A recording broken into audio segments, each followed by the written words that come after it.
Selamat siang, Bung Andre. Apa kabar? Baik, baik. Lagi sibuk? Dulu ya. Oke.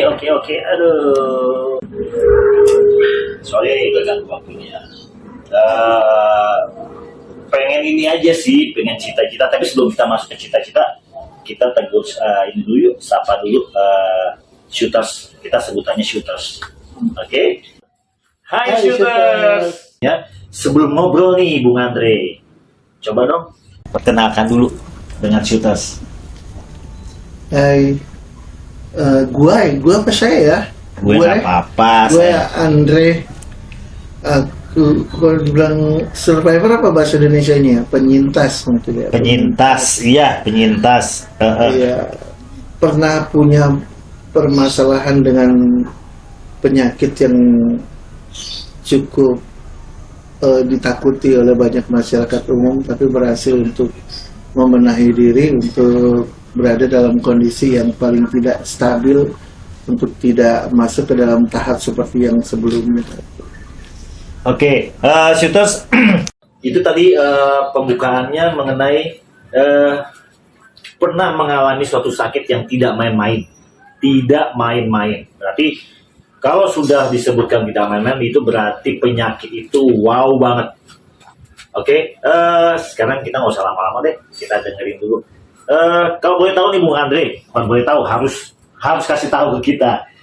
Waktu itu di diagnosa dokter itu sakit apa?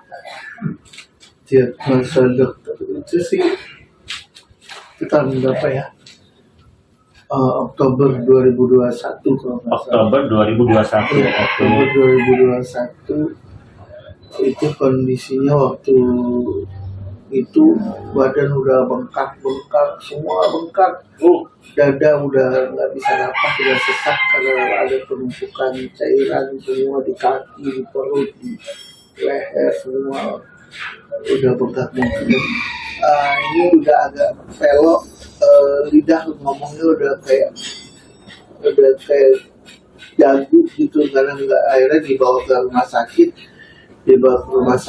Baru ketahuan bahwa fungsi ginjalnya cuma 3%. 3%? Which is impossible, kata dokter, sangat tidak mungkin. Pada saat datang ke rumah sakit, ginjal 3%, tapi saya datang masih jalan kaki ke ruang gawat darurat itu kan.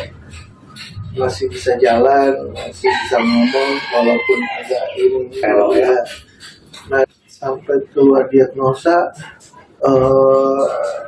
fungsi ginjal tinggal 3%, kreatinin saya dari yang normal itu cuma 1,2, kreatinin saya 15,5. Tinggi sekali ya? Oh, bukan tinggi lagi itu dokter, sampai jalan-jalan kepala, kok bisa kreatinin 15,5. Terus ureum menunjukkan normalnya udah cuma 40, ureum itu nyampe 200. Udah gitu sumpahnya, karena memang badan waktu itu kan 100 kilo lebih kan. Oh dulu badannya 100 kilo lebih ya? Badannya 100 kilo lebih ya. Oke. Kalau boleh serang penyakit. Oh iya, karena memang udah ini ya, obesitas ya. Begitu, akhirnya diputuskan harus operasi bedah untuk pasang selang, bahwa saat itu harus cuci darah. Kalau enggak bisa berbahaya, karena bisa lari ke otak racunnya nanti. Karena ginjalnya udah nggak bekerja, udah nggak bisa memproses gitu kan.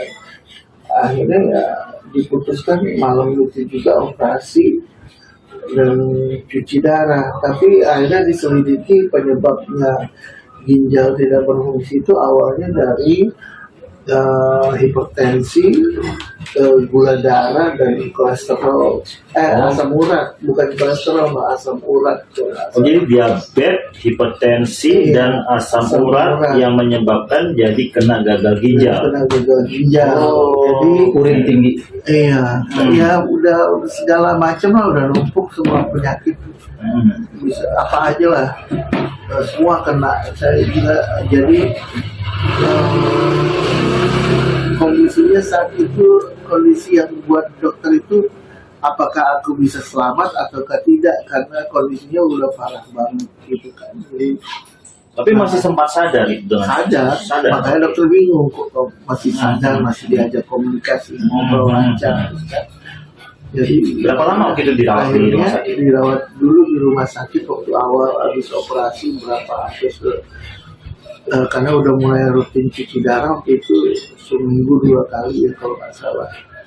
Jadi dirawat dulu di rumah sakit seminggu lebih tuh di awal habis operasi bedah itu kan tuh selang. Habis itu udah boleh pulang, nanti tiap 2 hari sekali, seminggu 2 kali lah.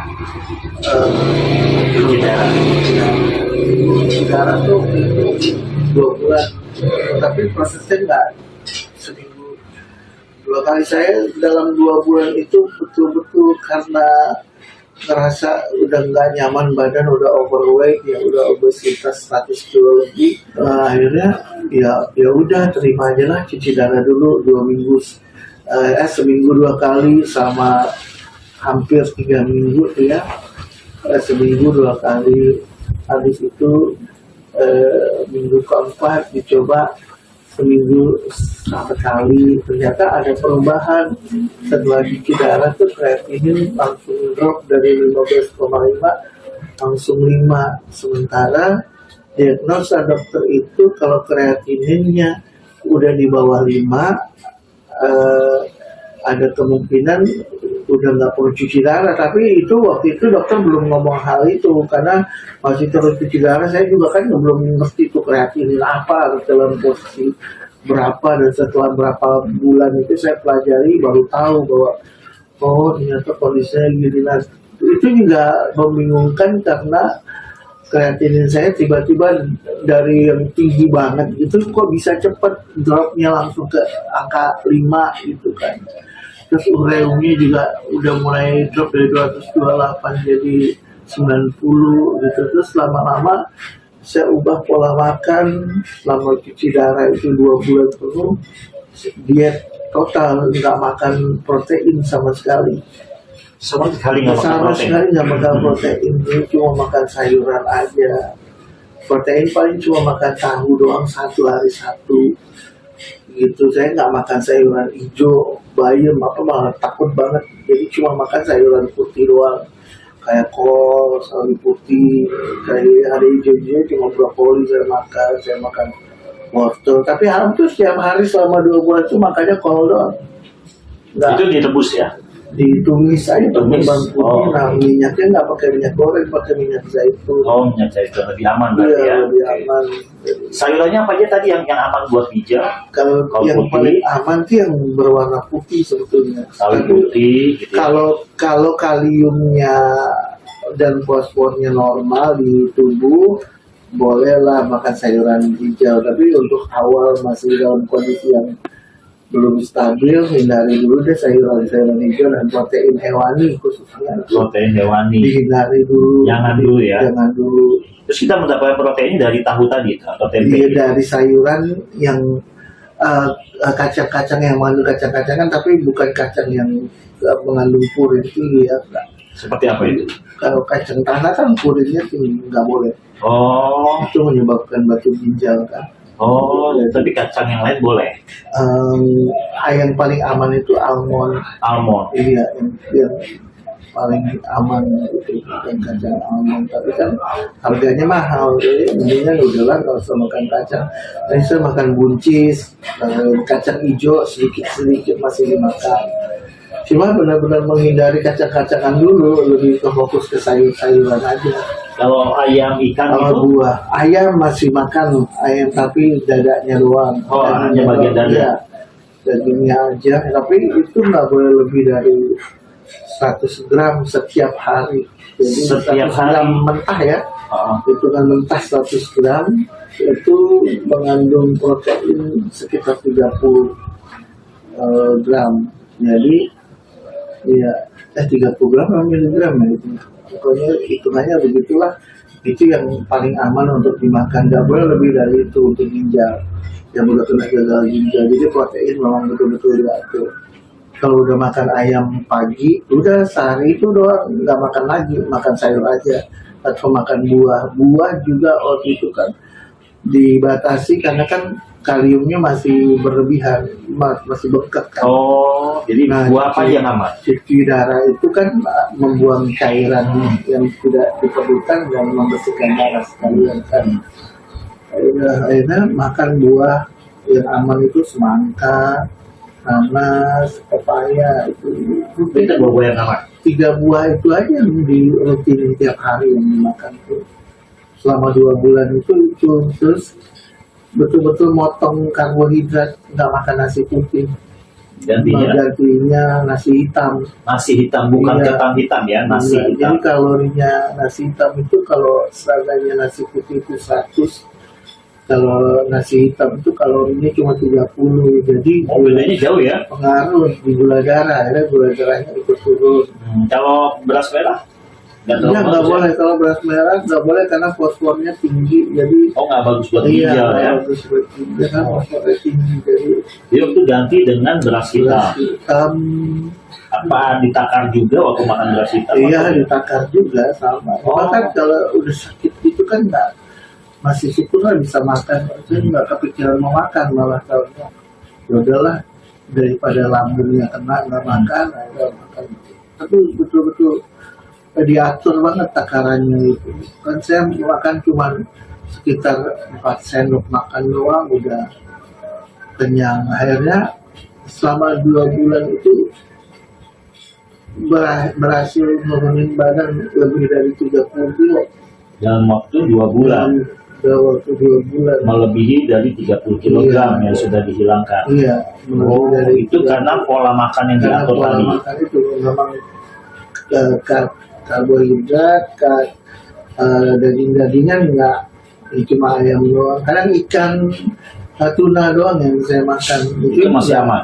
Masih aman, tuna tapi juga itu dengan nggak banyak, cuma sedikit itu kan. Ikan ada nggak yang nggak boleh konsumsi dulu Banyak. pada waktu itu? Banyak Misalnya apa? ada ikan sarden tuh nggak boleh dimakan. Oh, ikan kemasan ya? Ada ikan sarden bukan yang kemasan Oh, juga yang itu juga nggak boleh ya? Terus pokoknya ikan-ikan laut dalam tuh yang mengandung merkuri tinggi itu nggak boleh. Oh, Yang paling aman tuh tuna dengan salmon, itu yang aman. yang paling aman. Jadi, Kalau tongkol itu, ikan-ikan air tawar nggak dulu, tongkol juga nggak. oh, ikan tawar nggak juga ya? Enggak, Oh. jadi betul cuma tuna sama salmon doang. Karena butuh omega 3 untuk jantung. Tapi itu kejadiannya akhirnya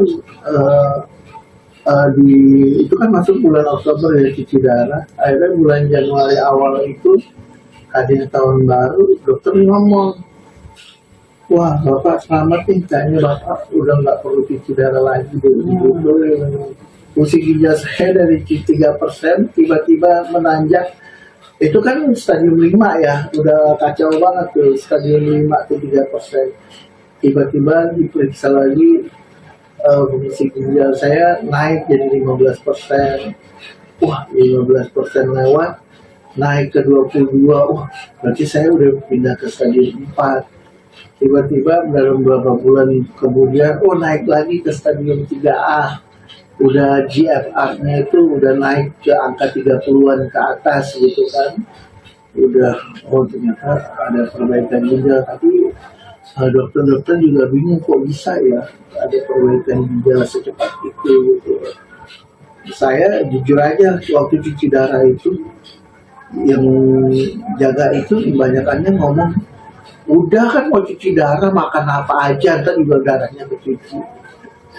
Bebas saja gitu ya, mumpung ya, Sebetulnya enggak. cuci darah. Akhirnya saya lihat teman-teman saya mau cuci darah, mereka makan tongseng kambing lah, atau ayam lah, apalah yang makanan yang mereka nggak bisa makan Tahu gitu ya. iya, kacau-kacau lah yang kalorinya. Karena berpikiran darahnya akan dicuci.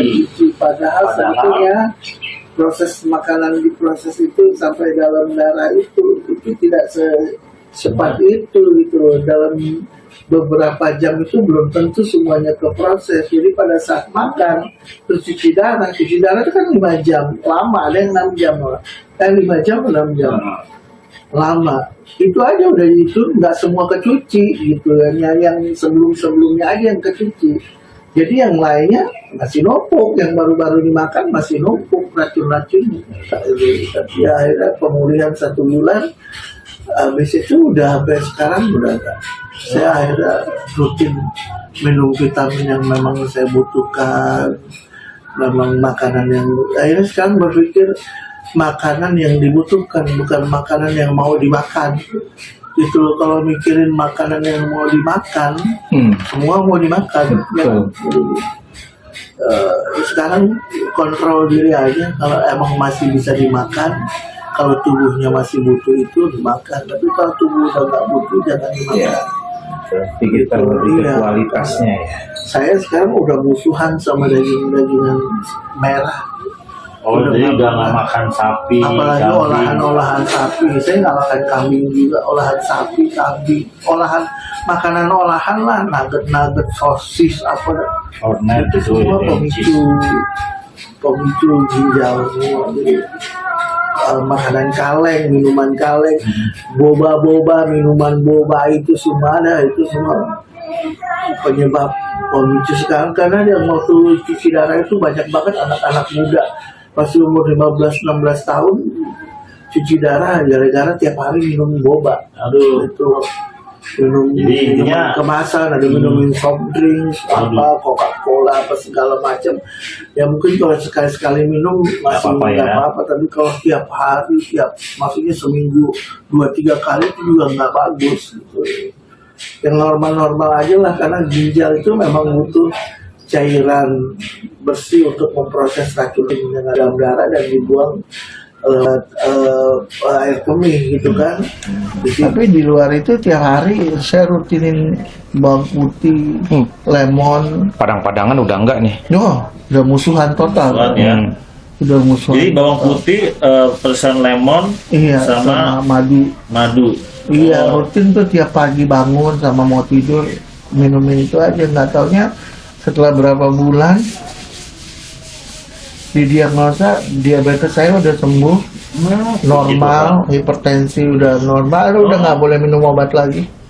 Jadi, Gara-gara tadi asam urat udah nggak ada. Oh. Gara yang terakhir operasi itu berapa sebulan kemudian, 2 bulan kemudian periksa lagi semua udah aman udah ya. normal semua. Saya udah nggak ada diabetes, udah nggak ada hipertensi, ginjal perbaikan dan semua. Jadi ya memang kalau diatur semuanya pasti ada perbaikan, ada niat lah, ada jalan keluar, pasti ada usaha, ada jalan keluar gitu. Jadi penyebabnya dari gagal ginjal itu dari penyakit hipertensi, diabetes, Iya, dan itu kan karena asam pola urat makan ya. yang nggak benar kan. Oke, Jadi, sekarang itu semua sudah sembuh. udah sembuh. Kalau ginjal kan nggak ada yang 100% sembuh ya, tapi perbaikan ada beberapa yang bisa sembuh karena memang dia strict banget. Untuk ada kemarin tuh beberapa testimoni dia memang dari stadium 3 belum ke stadium 5, dia dari stadium 3 jadi sembuh total, ginjalnya udah nggak ada sakit apapun gitu, udah normal lagi. Ada tuh testimoninya beberapa. Tapi jadi- biasanya kalau yang udah dari stadium 5 perbaikannya bisa pindah ke stadium 3 kayak saya tuh bisa kayak begitu. Jadi paling enggak jangan sampai drop lagi ke stadium 5, karena kalau udah masuk ke stadium 5 cuci darah lagi. Jadi betul-betul harus dijaga. Makanya paling enggak saya sekarang ada di posisi mentok-mentoknya di stadium 4 lah, supaya tetap aman gitu. Karena nggak bisa, agak susah mempertahankan ke stadium 3 karena masih aktif kerja berat gitu. Ya udah lah. Jadi sampai sekarang sudah aman nih ginjal ya. Kalau dibilang untuk aman berkegiatan ya, tapi tetap Harus tetap harus di-maintain. dijaga ya. Oke, jadi karena penyakitnya Bung Andre, diabetes, hipertensi, dan asam urat itu sudah sembuh, spontan ginjalnya juga ikut Membaik. sembuh, membaik ya, membaik Membaik. jadinya. Dan itu cuman dalam waktu 2 bulan cuci darah. Waktu cuci darah 2 bulan, terus jalan sampai bulan Mei itu sebelum operasi yang banyak penyakit itu, udah habis itu udah Sudah tidak pernah lagi. Oh, shooters itu jika ada niatan, ada semangat, ada usaha, ada doa, pasti ada jalan keluarnya, pasti ada pintu yang dibukakan Tuhan. Jadi jangan sekali-sekali untuk putus asa di mana kita belum pernah mencoba. Bagaimana kita bisa tahu hasilnya kalau kita tidak mencoba? Kita bisa belajar dari kisahnya Bung Andre tadi, bagaimana dia mendapat diagnosa dari dokter untuk cuci darah seumur hidup, dia tidak langsung drop. Wajar, saat itu mungkin dia akan kecewa, akan kaget, wah gila, gue seumur hidup nih harus cuci darah. Tapi apakah dia habis itu, udahlah, gue jalin aja, lemah aja, udah pasrah gitu. Tapi dia bukannya pasrah, dia berserah sama Tuhan, tapi dia tetap berusaha mencari tahu bagaimana mengatasi permasalahan yang sedang dia hadapi. Kalau Bung Andre bisa, kenapa Shooters nggak bisa? Sekarang tinggal bagaimana kita punya mau, punya semangat, dan kita jalani. Jangan lupa, tetap minta sama Tuhan. Karena Tuhan adalah sumber segala kebaikan. Gitu. Oke? Ya, Bung Andre, ada pesan-pesan nggak nih buat Shooters? Kalau mungkin ada teman-teman yang punya permasalahan juga dengan ginjal dan itu, kalau mau sharing-sharing boleh lewat YouTube channel ini. Bisa lihat sana. Ke YouTube channel The Shoot, sharing bareng-bareng, mungkin ada informasi-informasi yang berguna supaya ada perbaikan untuk orang-orang yang memang sedang sakit seperti saya juga itu kan. Ya semoga membawa manfaat biar kita sama-sama bisa hidup dan sehat lebih baik lagi. Amin. Oke. Ada lagi mau disampaikan, Bung? Semangat aja lah. Semangat, Nggak usah ya. menyerah sama penyakit lah. Penyakit mah udah urusan yang di atas aja lah. Masalah hidup kan yang di atas yang ngatur. Sekarang kan kita Usaha, bagaimana berusaha menjalani waktu yang masih dikasih, lakukan yang terbaik aja, itu aja. Susah memang, tapi Harus dicoba. berusaha pasti bisa. Oke, Bung Andit, terima kasih banget nih untuk Iya, waktunya, sama-sama. sudah mau share sama kita, sama Shooters. Iya. Apa yang pernah dialami, dirasakan, bagaimana perjuangannya, hingga kita bisa mendengarkan kisah nyata yang yang pernah dilalui oleh Bung Andre. Mungkin ini menjadi suatu masukan buat Shooters juga ke depannya. Jadi jangan sekali-sekali kita lemah sebelum kita mencoba. Oke, terima kasih Shooters. Sampai ketemu di The Shoot.